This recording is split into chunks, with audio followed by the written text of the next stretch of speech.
And here's some more Cyber Jehovah Witness facts.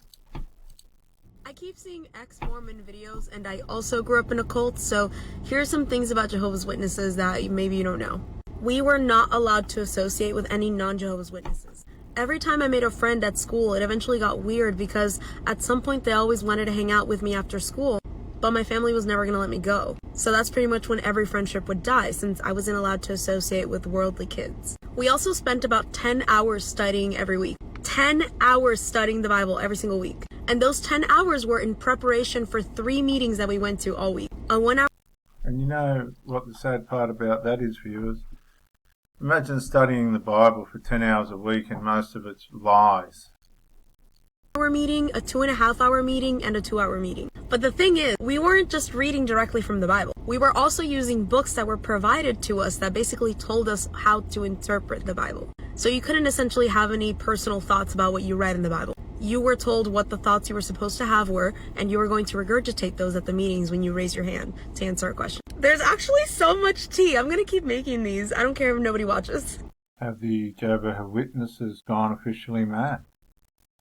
Now, if we think about it, we're not born as friends of God because we're born as sinful offspring of Adam. Actually, if you think about it, we're born as enemies of God. Sometimes you'll hear people say of a little baby, "Look at that little angel." But more accurate would be to say, "Look at that little enemy of God." Random things Jehovah Witnesses aren't allowed to do. Random things Jehovah's Witnesses are not allowed to do. The men are not allowed to have beards. The women are not allowed to shave their heads. You're not allowed to raise your glass in a toast and say cheers. And you're not allowed to date without a chaperone. Stay tuned for more. What is a Jehovah Witness again? What's a Jehovah's Witness? I'll tell you. So that's a extreme Christian cult that I grew up in, and it affected my life a lot. I was a Jehovah's Witness ever since I was 17, and then I got disfellowshipped out of the religion, or cult. I got disfellowshipped because my Twitter was too offensive with the memes I had, and because at the time I was dating someone who was not a witness. Now those two big things were a big no-no. So you already know, the night before my AP world test, I got the big 4-hour disfellowship meeting, and yeah, that was fun. If you have any more questions, seriously, please ask me. I love answering your questions, and if you have any other ways that you want to reach out to me, join my Discord. I'll message you way easier there. And I'll put the link to this guy's access below. And this person's been so kind to tell us what it's like to live with the Jehovah's Witness. Okay, so my mother is a Jehovah's Witness, and if you don't know much about them, they are dead against everything that isn't like part of their little code or their rules. You know, they hate, you know, the LGBT trans community. They're racist as fuck, you know, all that horrible stuff. And for the past 6 months, I was living with my mother, and I told her that, like, you know, when I move out, I'm gonna start my transition. I'm gonna start doing all of these things that I'm not allowed to do here under your roof. And you know, obviously she wasn't cool with that. But you know, if we don't talk about it, it's not a problem. You know, it was bearable. And I was planning on saving up a little bit more before I moved out. So I was comfortable, you know. But the last few months of me living with her, things started getting worse and worse. You know, she'd have something to say about all my hobbies, and she'd have something to say about my tattoos and, you know, the way I do my hair and all that kind of shit. And it was just, I couldn't do anything. I couldn't live. And I thought, you know what? It's temporary. I can live with this. It's fine. It's fine. It's not forever. I can do it. I have my own bedroom, and I can just do whatever I want in there. I can be, you know, gay and just do whatever I want in there. It's fine. I can live with it. It's fine. But you know what the last straw was? The moment I knew I had to fucking get the fuck out of there so fucking quickly. My mother went into my bedroom one day for some fucking reason, and she found my collection of games, and she found the case for The Witcher 3. Great game, by the way. We love that. And for whatever reason, she picked it up and she read the back of it, and the synopsis, you know, what the game's about, all the monsters and beasties and shit. And she was fucking appalled by this. So when I got home that day, she sat me down and she was like, Teddy, how long have you been bringing demons into this house? And I sat there and I was like, pardon? And she was like, yeah, I found this. And she showed me the case. And I was like, what? What? What do you mean? It's a game. Yes, but there's demons in this. You fight demons. It's about witchcraft. It's about, demonic shit like that. And I said, yeah, okay. And she said, you can't have that in this house. Have you been playing these To be quite frank with you viewers, the Jehovah Witness organisation itself is much worse than this stuff. games while you've been living with us? And I said, yeah. I had no idea you were playing video games with these themes in this house, in this good Christian house. What would Jesus think? What would Jehovah think? And she was like, you can't bring that stuff into this house. Jehovah's in this house. You need to get rid of all of it. You can't have that while you're living here. And I said, what? She said, you can't have games where you're killing things and you're doing things that are make-believe. You can't do that in this house. It's you're inviting demons into the house. And she basically demanded that I get rid of all of my video games. And I said, Mum, that is my only escape mechanism at the moment, so I'm out of here. Okay, so my mother is a Jehovah's Witness. Jehovah Witness organisation, they're not. The Jehovah Witnesses are not a harmless religion. Let's see what this lady's got to say. Hi guys, I make TikToks about the dangers of joining the Jehovah's Witness religion, and I explain my story of how I left and the trauma associated. If I am live right now, feel free to jump on and you can ask any question. Hi guys, I make TikToks about Jehovah's Witnesses and the dangers of joining the religion.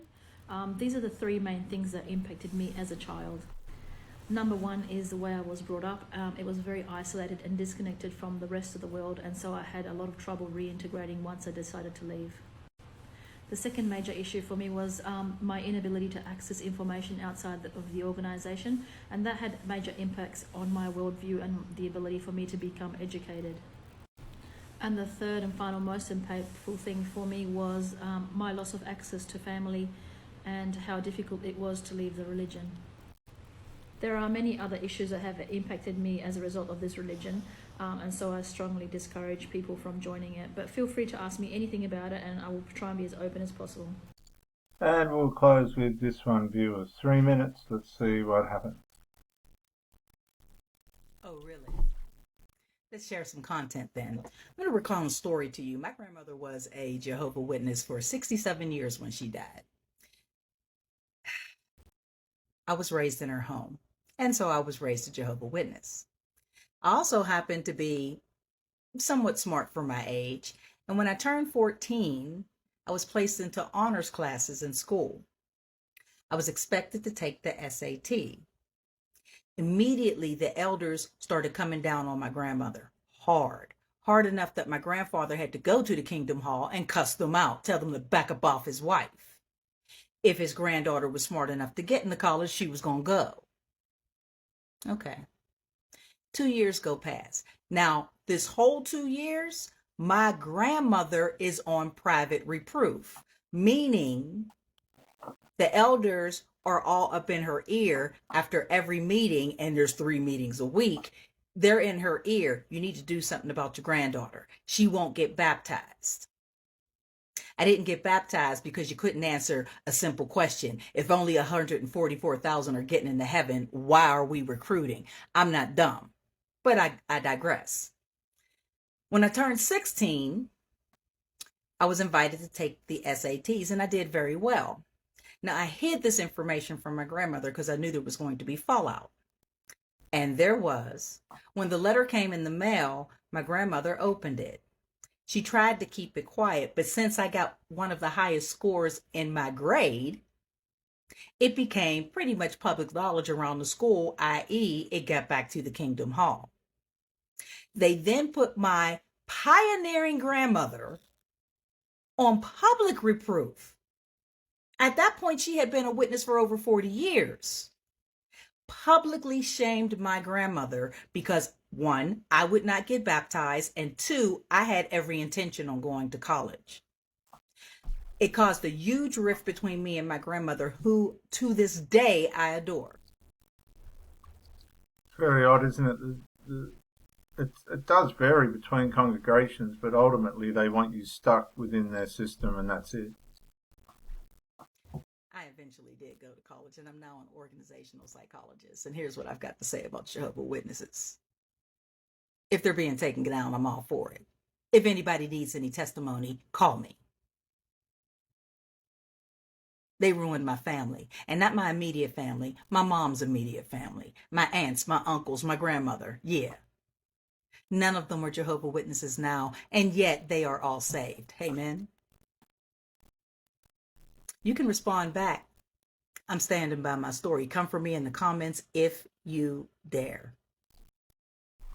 So there's a very professional lady who lived a lifetime of it, saw where it ends up, and that's why it's called a cult. It's a very unhealthy organization. If you're being sexually abused in the Jehovah's Witnesses, or told you're mentally diseased, or you're being shunned, or this kind of thing, report it to the authorities, report it to your local police. Have a talk to someone there, and I'm sure they'll help you as far as they can to get you back into a normal part of life. Ladies and gentlemen, this is Dr. Jason W. Morrison, Theologist, New South Wales, Australia. Bye for now.